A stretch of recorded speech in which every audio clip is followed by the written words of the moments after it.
Hey, what's up, everybody? My name is Ashley Hannah, long time no see, and I'm the Moody Reader. This is my channel where I talk all about books, and we don't really have a plan here because it's kind of like being a Moody Reader.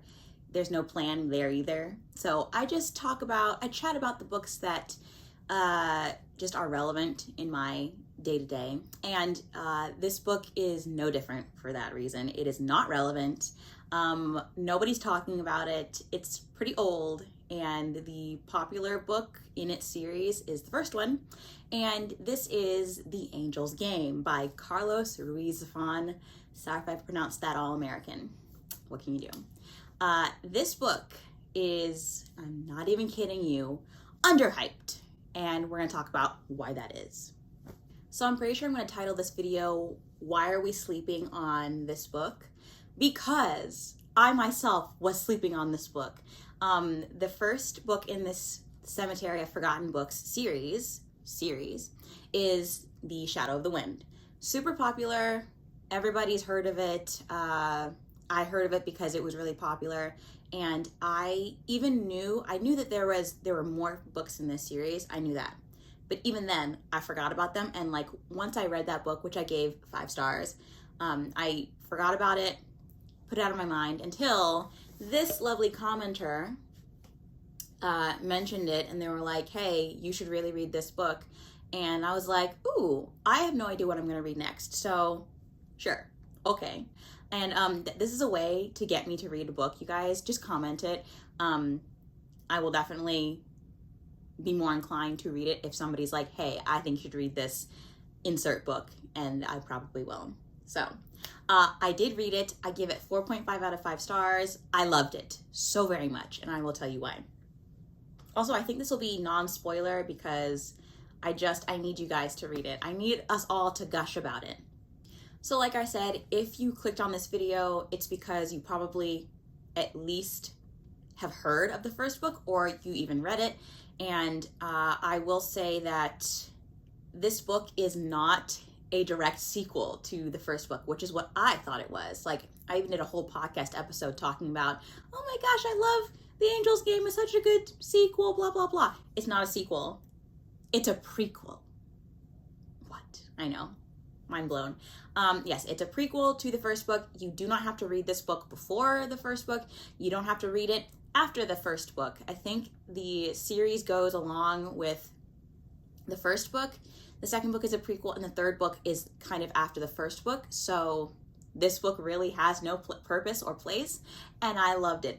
I found that I love books that kind of maybe didn't need to be written. I don't know. I really like books that have no purpose. Don't know why. And so I guess talking about this book's plot, this book is set decades before the events of book 1, and it follows our main character, David Martin, who has had a tragic origin story. He had an absent mother and a less than stellar father, and throughout it all, he still kind of stays positive through it as he just has his love of books and words to carry him through it. And he becomes an author, a struggling author at that. But he makes his money writing penny dreadfuls. He likes to write like mystery crime thrillers, and that's how he makes his living. And he is quite literally the definition of hustling in this beginning of this novel. And then something strange happens, and he gets contacted by this mysterious French publisher named Andreas Corelli, and he has a task that he's setting him for a buttload of money. He's like, hey, I need you to write a slightly unorthodox novel. And the story kind of sets off from there. And throughout the novel, you kind of have appearances from characters that were in the first novel, but like I said, it's very much so like not related to the first book. So there are lots of new characters, and I just love this book, okay? I wish that I had a physical copy because there were so many quotes. Like, it's Carlos Ruiz Zafón's like quintessential beautiful prose and writing and its gothic nature. It's wonderful. Although, don't get me started on not being able to tab it, because this is a PSA to all booksellers everywhere.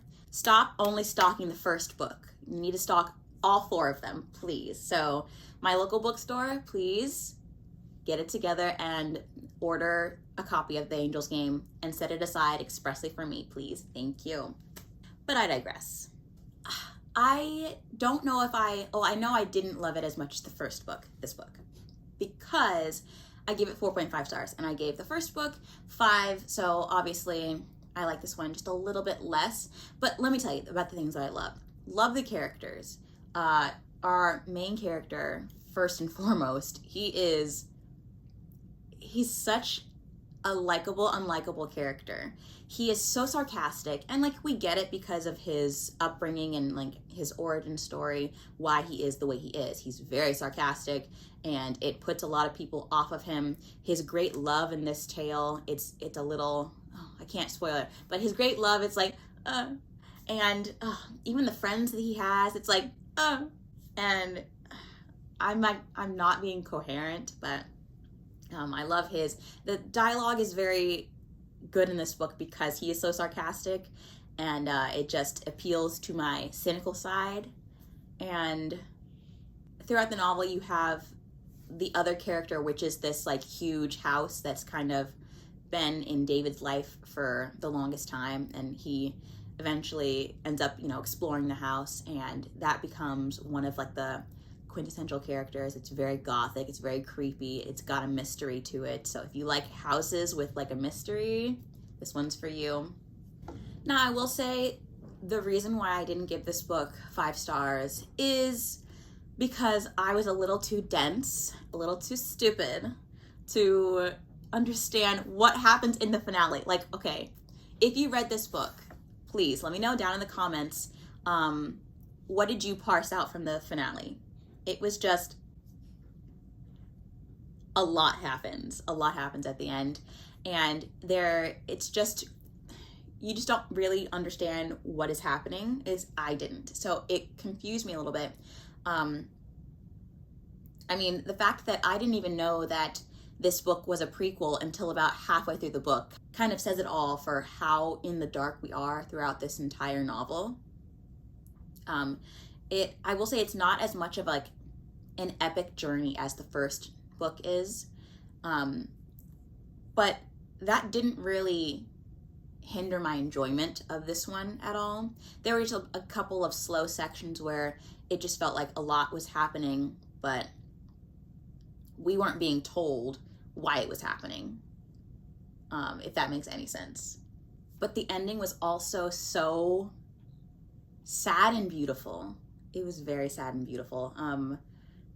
Almost cried, didn't get there because I refused to let myself get there, but I don't know. I think I liked this main character better than the first book's main character. I don't know why, but I just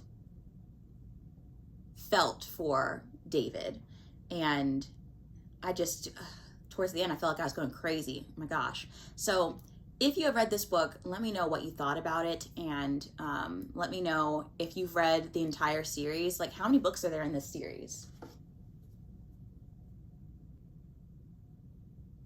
This is an ongoing series, you guys. Okay, wait a minute. Okay, so it looks like, okay, the next book in this series is The Prisoner of Heaven, which is number 3. This one looks like a little shorter though.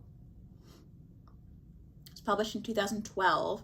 And then the next book in the series, which has not been translated yet, was published in 2016, and it is called, oh, I do not speak Spanish. I could not, but this is what it is right here. I need to read. Wait, okay. Let me know if the 4th book has been translated. Please let me know. And then there's some more short stories, but I love this world, this Barcelona in the past series. It's great. I love it. It's so mysterious. And like I said, it's a book about books. What more do you need?